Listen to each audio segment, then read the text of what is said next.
so we know the factors that going into creating wildfire.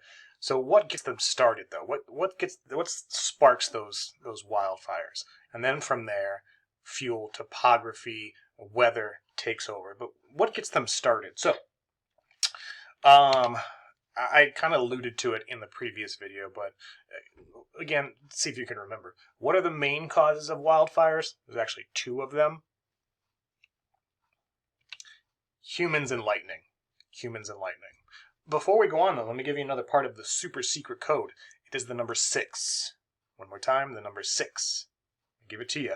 One more time, the number 6. Okay, so which of those factors kind of burn more? Well, it depends on what statistic you're talking about. There was a 14-year average study done. I forget the years of that. This is a few years old now, though. But in looking at those statistics, of all of the wildfires that were started in that 14-year period, 62,000 of them were human-caused, 10,000 were lightning. So humans are responsible for starting 85% of wildfires. Way to go, humans. Just another thing on the list of why humans are the worst. So this is just number of fires. All right. So humans by far are the biggest cause of the number of fires, 85% to lightning, 15%. But as far as acres burned from those fires, lightning does win. So lightning in that average, I guess this is our yearly averages. In the average of those 14-year period, 4 million acres lightning, about 2.5 million acres from human-caused fires.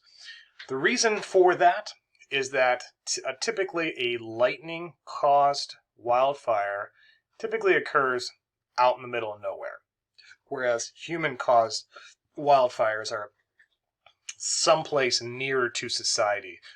So if human-caused wildfires are somewhat closer to society, less forest, typically less fuel to burn, you can still get some major fires caused by humans, but typically the human-induced, human-caused wildfire is going to be much smaller just because of the fuel around. Whereas lightning strikes out in the middle of a forest that is millions of acres big, well, it's just going to burn for a long time.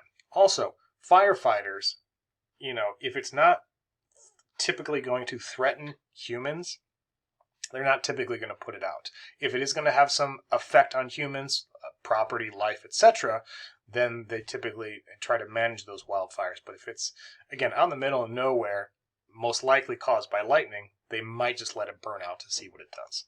So lightning does tend to burn more acres, but yet humans do cause more sheer numbers of wildfires. So in Arizona, so now this is specific to Arizona, there are 6 main human causes of wildfires in Arizona, including dragging chains from behind your car or trailer, flat tires, hot vehicles, target practice, shooting guns, cigarettes, go figure, and campfires. So I'm talking about dragging chains. A lot of times, typically with trailers, you might have some chains to keep the trailer in place, stable, secure, whatever. For any number of reasons, and if those chains kind of bounce along the road, they can create sparks.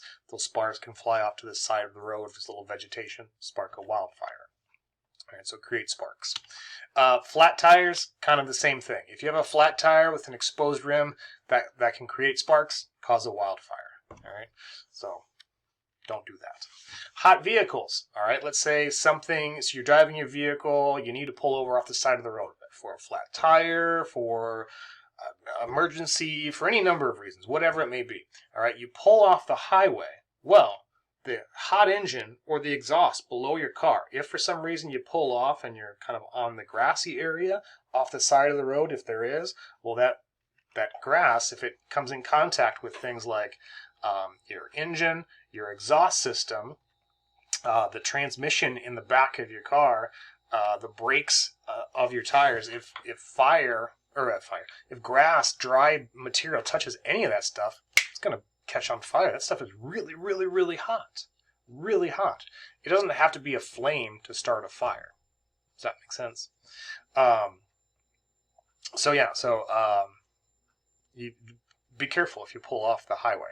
You may think you're doing good, but there are quite a number of wildfires started even in Arizona by just people pulling off the highway, starting a fire. This might be the most dumbest one. Target practice. So people out shooting stuff in the desert, especially if that material explodes. It's dry out there, right? So a lot of outdoor shooting ranges are dirt, or sometimes people go to target practice out in the middle of nowhere. It's usually dirt, but if you're shooting in an area full of dry grass, something is going to happen, and that something's probably because you're stupid. So when people are shooting with no backstop, if they're shooting at metal or exploding targets, tracer rounds, all of these can induce wildfires, especially if you're shooting in dry brush. This image below is from Arizona.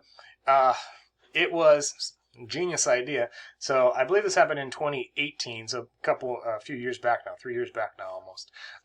This couple was doing a gender reveal party, and so their idea was to set up this box, and it had a colored dye in it, as well as some explosives. So they shot it, and whatever, when it exploded, whatever color it would be, that's the gender reveal. So they did that, but again, look at everything that's around here. So they did that, and they caused a wildfire. In fact, 47,000 acres of land were burnt because of this stupidity. $8 million in damages were done, and guess what? They had to pay it back. Plus, the person that did this was some law enforcement. I believe they were Border Patrol. So I mean, they should know better than to blow up stuff in a dry environment, is what I'm saying. But hey, dumb people are going to do dumb things, so don't do this. Gender reveal parties are just dumb to begin with. Just call hey, I'm having a girl. Oh, cool. Bye. There you go. Done. Done. You don't need all the pageantry. Sorry. Cigarettes, another one of the main causes in Arizona. Duh. I mean, you flick a cigarette out the window, it lands in some dry stuff, it could cause a wildfire. And then campfires.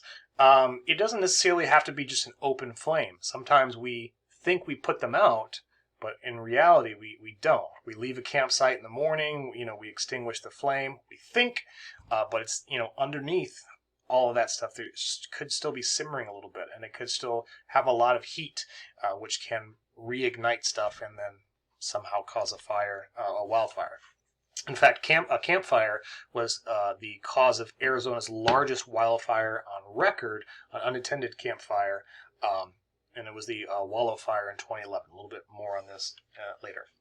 Let me give you another part of the super secret code. It is the number 9. You got me? The number 9. One more time, the number 9. So if you do go to a location and you are camping, and you are allowed to have a campfire, which a lot of times in Arizona, you're not allowed to have a campfire. Most people don't even think about it. Oh, let's go to the forest now, and we have a little campfire. Most times in Arizona, because we are in such a severe drought, most times in Arizona, you're not allowed to have a campfire, but people do anyway. Why? Because people are dumb. So, if you do need a campfire, and you are done with it, dousing the fire with water and or dirt, stir it up, douse it again. You know what? Stir it up, douse it one more time. That's the best way to put out a fire. Don't just dump some water on it and be like, oh, we're done. Or just in the morning, the fire's out, there's no more wood burning. It's still pretty warm in there. That could still reignite. If something falls in there, some leaves or something fall in there, you could reignite the fire, whatever it may be. So, just making sure you douse the fire, all right? And only if you do have a campfire and you're allowed to have a campfire, only do so in designated spots, in designated fire pit rings, or if allowed, to create a fire pit with rocks, which in a lot of places you're not allowed to. Anyway, so just be careful. So when we come back, we'll talk about where wildfires are more prevalent. So we've talked about how they can get started, some of the factors that go into shaping them. So adding all that together, we'll look at around the U.S. Where wildfires tend to be located. And before we do, though, let me give you another part of the super secret code. It is the number 4. You got me? The number 4. One more time, the number 4. All right, we'll see you back here in just a second.